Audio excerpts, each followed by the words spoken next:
नमस्कार दोस्तों, मैं हूं इंजीनियर रमड़ी सर और आप देख रहे हैं मेरा channel dear R A sir. दोस्तों, स्वागत है आप सभी का मेरे channel dear R A sir में। दोस्तों, आज हम लोग बात करेंगे बैंकिंग क्षेत्र की प्रचलित शब्दावली की बात करेंगे, जो बहुत ही प्रचलित है और दोस्तों हमें थोड़ा सा इकोनॉमिक्स में हेल्प करती है। इसको जाने बगैर हम लोग इकोनॉमिक्स की बात नहीं कर सकते हैं। तो आज इसी को हम लोग थोड़ा सा चर्चा करेंगे कि वास्तव में ये सब होते क्या हैं। जैसे अभी हम लोग बात करेंगे बैंक दर की, बैंक दर में वृद्धि की बात करेंगे। रेपो दर क्या होता है, रिवर्स रेपो दर क्या होता है, बचत बैंक क्या है, जमा दर, नगद आरक्षित अनुपात, वैधानिक तरलता। इसके साथ साथ बहुत सारे ऐसे चीज़ है जो आज हम लोग देखेंगे।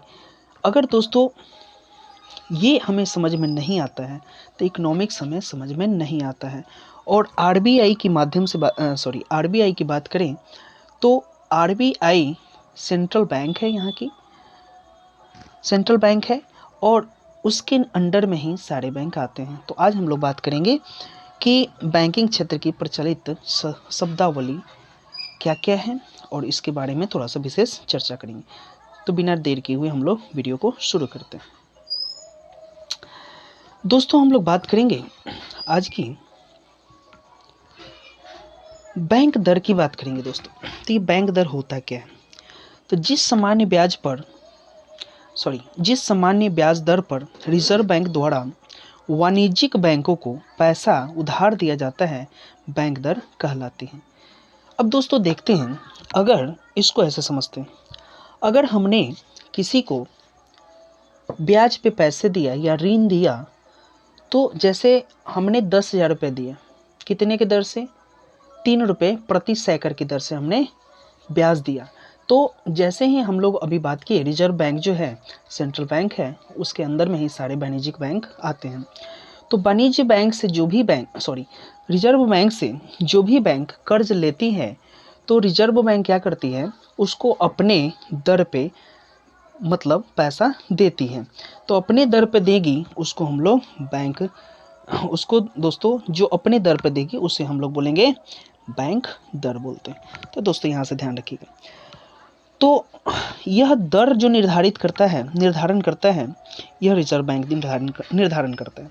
तो दोस्तों इससे दो फायदे, इससे क्या क्या फ़ायदा है? तो एक क्या है कि कोई भी वाणिज्यिक बैंक अगर पैसा लेती है तो उसे ये ध्यान रहेगा कि आरबीआई को मुझे इतना के दर से उसे देना है। अगर आरबीआई ज़्यादा दर लगाती है तो जो वाणिज्यिक बैंक होंगे या जो छोटे वाले बैंक होंगे आरबीआई से, वो क्या है कि ज़्यादा पैसा नहीं लेंगे। इससे क्या होगा, उनकी जो साख होगी वो नियंत्रित होगी, यानी कि ज़्यादा वो पैसा इकट्ठा नहीं करेंगे, यानी कि क्रेडिट कंट्रोल किया जाता है। तो दोस्तों यहाँ से ध्यान रखेंगे कि बैंक दर के माध्यम से साख को कंट्रोल किया जाएगा। साख का मतलब पैसा वो ज़्यादा नहीं ले पाएगा, यानी कि क्रेडिट कंट्रोल किया जाएगा। दोस्तों ये ध्यान रखिएगा थोड़ा सा। आगे देखते हैं बैंक दर में वृद्धि करने पर क्या होता है। अगर सामान्यतः ऐसा बोला जाता है कि बैंक दर में वृद्धि हो रही है, तो उसके क्या क्या मतलब अर्थ निकल सकते हैं। यानी कि पहला देखते हैं, वाणिज्यिक बैंक यानी कि आरबीआई से दीर्घकालीन ऋण कम लेंगे। तो इससे क्या होता है, बैंक दर जैसे वृद्धि होगी, तो अभी हमने बताया कि बैंक दर में अगर आरबीआई वृद्धि करता है तो ये क्या है, जितनी भी वाणिज्यिक बैंक है ये क्या होगा, ऋण कम लेंगे। अभी बताया ना हमने आपको कि पैसा वो कम लेगा। बैंकों के पास पूंजी की मात्रा यानी कि जो भी वाणिज्यिक बैंक है उनके पास पूंजी की मात्रा क्या होगी, कम होगी, यानी कि तरलता में कमी आएगी। तो दोस्तों यहाँ ध्यान रखिएगा, तरलता का सेंस क्या है, पैसे से होती है, यानी कि जितना ज़्यादा हमारे पास पैसा है उतनी हमारी तरलता है, ये ध्यान रखेंगे हम लोग। तो तरलता में कमी मतलब पैसे की कमी, तरलता में वृद्धि मतलब पैसे की वृद्धि होती है। दोस्तों थोड़ा सा इसको हम लोग ध्यान रखेंगे। आगे है, वाणिज्यिक बैंकों द्वारा ब्याज दरों में वृद्धि की जा सकती है। अब क्या है कि अगर हमने 3 रुपये प्रति सैकड़ की दर से आरबीआई से पैसा लिया, तो हम अपने उपभोक्ता को कम से कम 4% पे देंगे, तब तो 1% का मार्जिन हमें मिलेगा। तो क्या है कि दोस्तों वाणिज्यिक बैंकों द्वारा ब्याज दरों में वृद्धि की जा सकती है, यानी कि वाणिज्यिक बैंक भी चाहेगा कि हम भी अपने उपभोक्ता से कुछ ब्याज दर अधिक बढ़ा कर ले, तब तो उसे प्रॉफिट होगा ना। आगे देखते हैं, निवेशकर्ताओं और परिवार द्वारा साख की मांग में कमी आएगी। यानी कि दोस्तों ये है कि जो भी बैंक में निवेश करते हैं या पैसा जो जमा करते हैं, सॉरी पैसा जमा नहीं, पैसा जो निकालते हैं बैंक से, तो वो या ऋण लेते हैं, तो वो क्या करेंगे, कम ऋण लेंगे। तो कम ऋण लेंगे यानी कि साख की कमी होगी, साख की मांग में कमी होगी। यानी कि वाणिज्यिक बैंक से कोई दूसरा जो है पैसा नहीं लेगा, या वाणिज्य बैंक आरबीआई से पैसा ज़्यादा नहीं लेगा। तो इससे क्या होगी, उसके साख में कमी आएगी। आगे देखते हैं दोस्तों, उपभोग व्यय एवं निवेश में गिरावट होगी। तो देखना, अगर किसी के पास पैसा ज़्यादा नहीं होगा तो क्या करेगा, वो खर्च भी कम करेगा, यानी कि उपभोग व्यय एवं निवेश में भी क्या होगा, गिरावट होगी। तो पैसा क्या होगा, निवेश में भी गिरावट होगी, या अर्थात समग्र मांग में कमी आएगी। यानी कि वो मांग ज़्यादा नहीं सकता है, क्योंकि बैंक रेट ज़्यादा है। तो वो अगर उसे 1 लाख रुपए की आवश्यकता है तो 3 रुपये लेगा। तो अगर 3 रुपये उठाता है तो उसे 3 रुपये देना पड़ेगा 1 लाख का। अगर बैंक दर बढ़ती है, यानी कि 4 रुपये पर सेकंड लगाती है, तो कितना होगा, 1 लाख पे उसे 4 रुपये देना, मतलब 4 के दर से देना पड़ेगा, तो बढ़ जाएगा ना। इसके लेकर क्या होगा, समग्र मांग में कमी आ जाएगी। आगे देखते हैं दोस्तों, आगे हम लोग बात करेंगे वस्तुएं एवं सेवाओं की कीमतों में कमी आएगी। तो दोस्तों अगर डिमांड कमी होगी, व्यय कम होगा, तो ऑटोमेटिक है कि सेवाओं में कमी आएगी, यानी कि कमी होगी। मुद्रास्फीति के नियंत्रण में मददगार होगी, यानी कि पैसा ज़्यादा खर्च नहीं होगा, ज़्यादा मांग पैसे की नहीं होगी, डिमांड नहीं होगी। तो इससे क्या होगा, बैंक दर वृद्धि से ये सारे चेंजेज होते हैं। तो दोस्तों ये सारे ध्यान रखेंगे, बहुत सारे क्वेश्चन यहाँ से भी आपके बनते चले जाएंगे। आगे देखते हैं दोस्तों, बैंक दर में कमी करने पर, अब देखते हैं बैंक दर में कमी करने पर बैंक दर की वृद्धि करने के प्रभाव के ठीक उल्टा प्रभाव पड़ेगा। यानी कि देखना दोस्तों, अगर बैंक दर बढ़ रही थी तो हर चीज़ में गिरावट आ रही थी, लेकिन जैसे ही बैंक दर कम होगी, हर चीज़ की वृद्धि होना शुरू हो जाएगी। यानी कि बैंक ऋण अधिक लेंगे। अगर दर कम हो गया दोस्तों, अभी हम लोग बात करेंगे, अगर हम लोग मार्केट में केला खरीदने जाते हैं, अगर 40 रुपये प्रति दर्जन देता है, तो हम लोग कितना लेते हैं, 1 दर्जन लेते हैं। अगर 20 रुपये प्रति दर्जन हो जाए तो हम लोग क्या करते हैं, कुछ और बढ़ा लेते हैं ना। तो वही चीज़ सेम होता है, यानी कि बैंक ऋण अधिक लेंगे, बैंकों के पूंजी की मात्रा बढ़ेगी, यानी कि तरलता में वृद्धि होगी। अभी बताया ना कि अभी तरलता में कमी हो रही थी, अभी तरलता में वृद्धि होगी। बैंकों के ब्याज दर में कमी आएगी, यानी कि दोस्तों ये दूसरे को जो ब्याज देंगे, यानी कि वाणिज्यिक बैंक अपने उपभोक्ता को ब्याज देंगे, तो उसमें भी कमी आएगी, क्योंकि यहाँ इसे भी कम में ही मिल रहा है। साख की मांग में वृद्धि होगी, वहाँ देखे थे साख की मांग में कमी हो रही थी, यहाँ वृद्धि हो रही है, यानी अर्थव्यवस्था की तरलता में वृद्धि होगी। यानी कि पूरी अर्थव्यवस्था के तरलता में क्या होगी दोस्तों, वृद्धि होगी। समग्र मांग में वृद्धि होगी, यानी कि ऋण ज़्यादा मांगे जाएंगे यहाँ पे। वस्तुओं एवं सेवाओं की कीमतों में वृद्धि होगी, यानी कि वस्तुओं एवं सेवाओं की कीमतों में क्या होगी, वृद्धि होगी। क्यों होगी, क्योंकि मुद्रास्फीति नियंत्रण नहीं होगी। यानी कि अभी वहाँ पे मुद्रास्फीति नियंत्रित हो रही थी, लेकिन यहाँ नियंत्रित नहीं हो रही है। इसके कारण क्या होगा, ये बहुत ही अच्छी पॉइंट है, इसे ध्यान रखेंगे।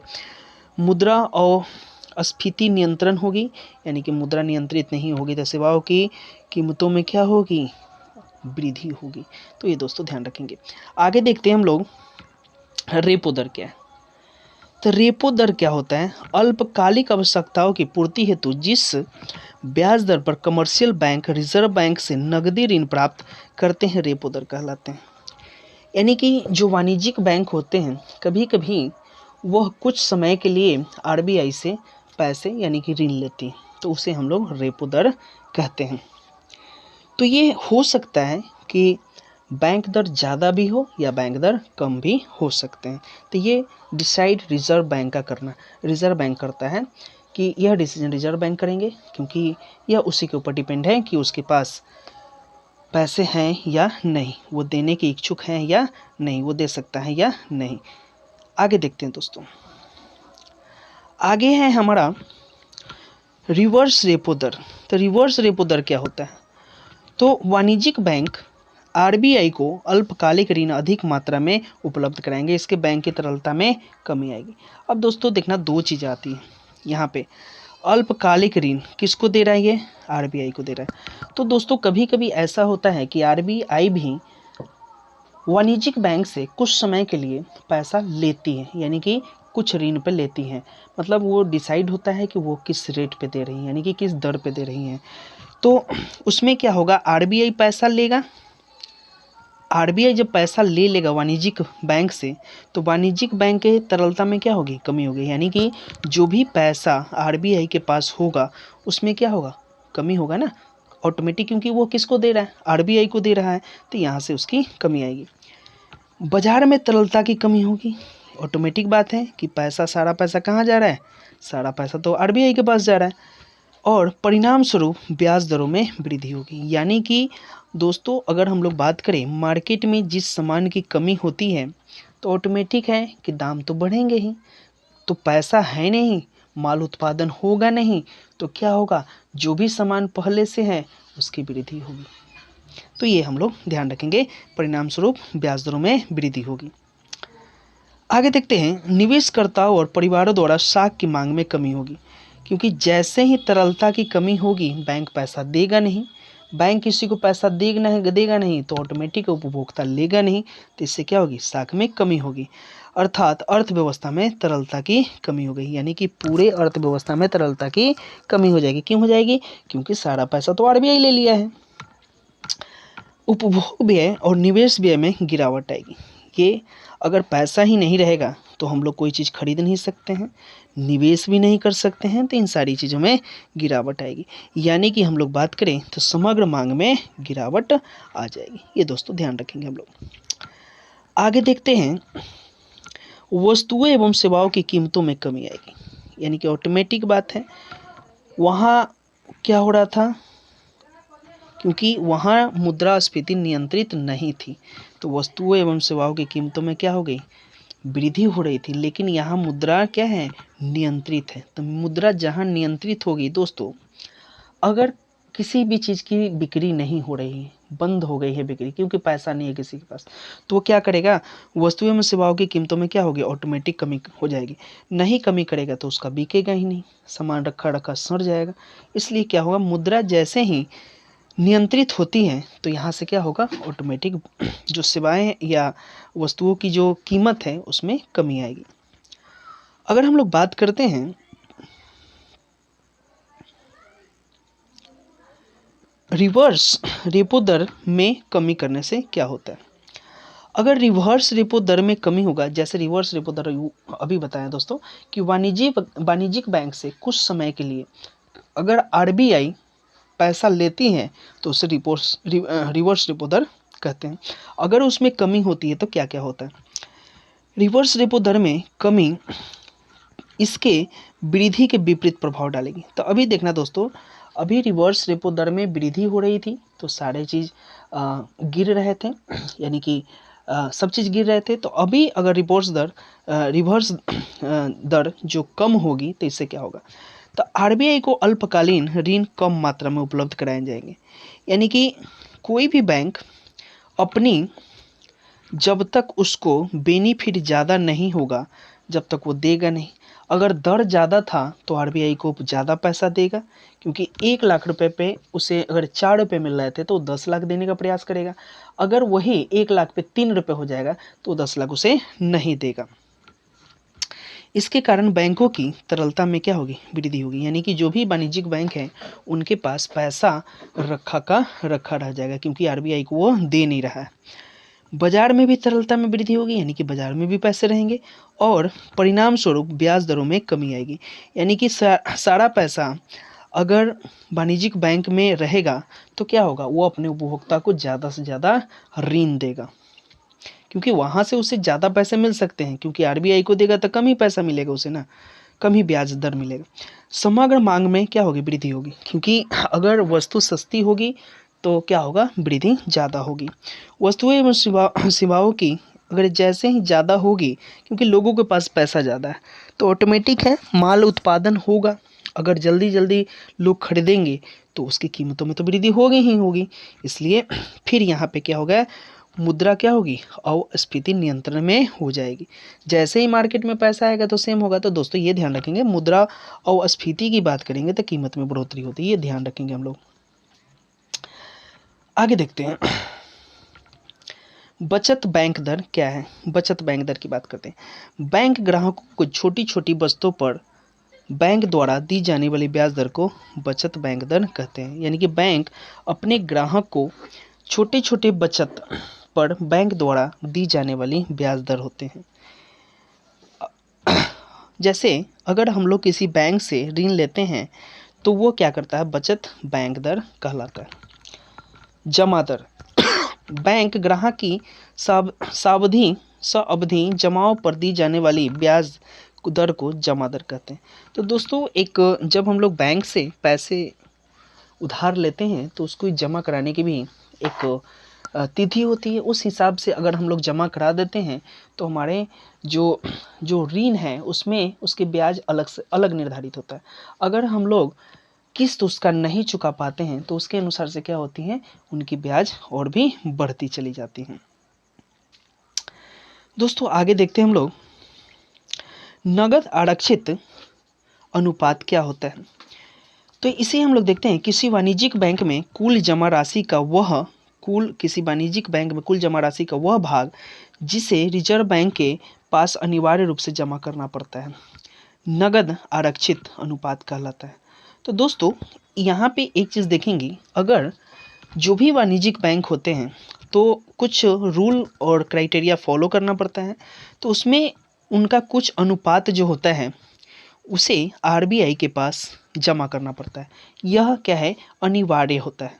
इसमें आपकी कुछ भी नहीं चलती हैं, क्योंकि हम किसके अंडर में है, सेंट्रल गवर्नमेंट आरबीआई के अंदर में। उसे हम लोग नगद आरक्षित अनुपात कहा जाता है। इसकी दर जितनी ऊंची होती है, बैंक की साख सृजना क्षमता उतनी ही कम होती है। यानी कि जितना ज़्यादा, दोस्तों ये सेम बात है कि बैंक दर जितनी ज़्यादा होगी, साख सृजन क्षमता क्या होगी, कम होगी। सेम बैंक दर की ही बात करेंगे, लेकिन यहाँ पे अनिवार्य रूप से नगद आरक्षित करना पड़ता है। बस इतना ध्यान रखेंगे हम लोग। नगद आरक्षित अनुपात में वृद्धि और कमी का प्रभाव बैंक दर में वृद्धि और कमी के प्रभाव के समान ही होता है, अभी हमने जिसकी बात की थी। आगे देखते हैं, वैधानिक तरलता अनुपात क्या होता है।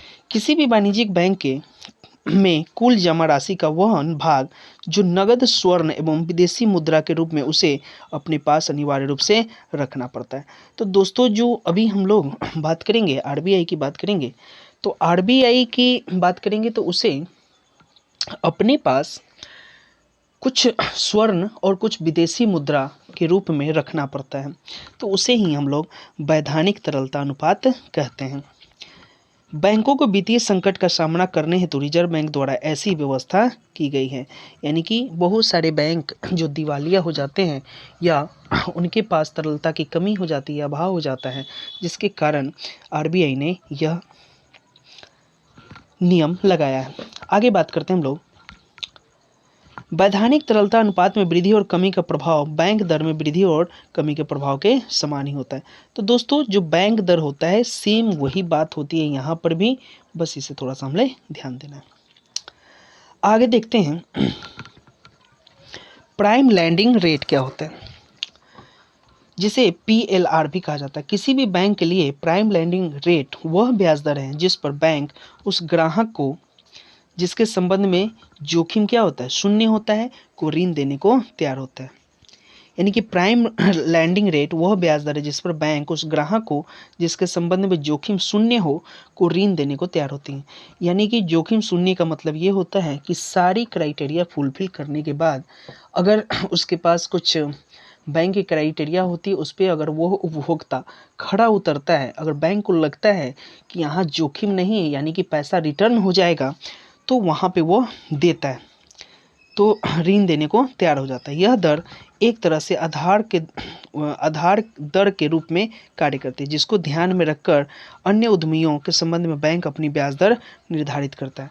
अगर दोस्तों यहाँ पे बात फिक्स हो जाती है कि अगर किसी भी उद्योग को या किसी भी उपभोक्ता को बैंक अगर कर्ज देती है तो उससे ये होता है कि अगर वहाँ से रिटर्न हमारा पैसा आ जाएगा तो बैंक क्या है अपना रेट निर्धारित करके उसे देता है। तो दोस्तों ये ध्यान रखेंगे हम लोग थोड़ा सा। आगे देखते हैं आधार दर प्रणाली। आधार दर प्रणाली की बात करें तो रिबेस रेट बोलते हैं इसे। आरबीआई ने पीएलआर आधारित आधार दर प्रणाली के स्थान पर जुलाई 2010 से आधार दर प्रणाली लागू किया। इसकी गणना लागत आधारित सूत्र से की जाएगी। यह पीएलआर से कम होगा, जो कि अभी हमने ऊपर देखा। कोई भी बैंक इससे नीची दर पर किसी को उधार नहीं देगा। यानी कि दोस्तों अगर हम लोग यहाँ पे बात करें कि हर चीज़ के लिए एक क्राइटेरिया फिक्स होती है। यानी कि अगर हम लोग कोई सामान परचेज करते हैं तो उसका प्रिंट डिसाइड होता है। अगर प्रिंट डिसाइड होता है उसी दर पे हम लोग जहाँ से भी लेंगे तो मिलेगा। तो वैसे ही बैंक, जितनी भी वाणिज्यिक बैंक है उन सभी ने मिलकर या आरबीआई द्वारा ही एक बैंक रेट निर्धारित होती हैं। उसी बैंक रेट पर सबको कर्ज दिए जाते हैं। उसे ही हम लोग आधार दर प्रणाली बोलते हैं, जिसे बेस रेट बोलते हैं। तो दोस्तों ये आज की वीडियो में हमने देखा कि बैंक क्षेत्र की प्रचलित शब्दावली। तो ये बहुत ही मस्ट वीवीआई है। इससे 2-3 क्वेश्चन तो इकोनॉमिक्स के बनते ही बनते हैं। तो दोस्तों इसे 1-2 बार देखेंगे, बस आपको दिमाग में बैठता चला जाएगा। अभी तक के लिए इतना ही। अगले वीडियो में फिर हम एक नए चीज़ लेकर आएंगे, नए टॉपिक लेके आएंगे। तब तक के लिए जय हिंद।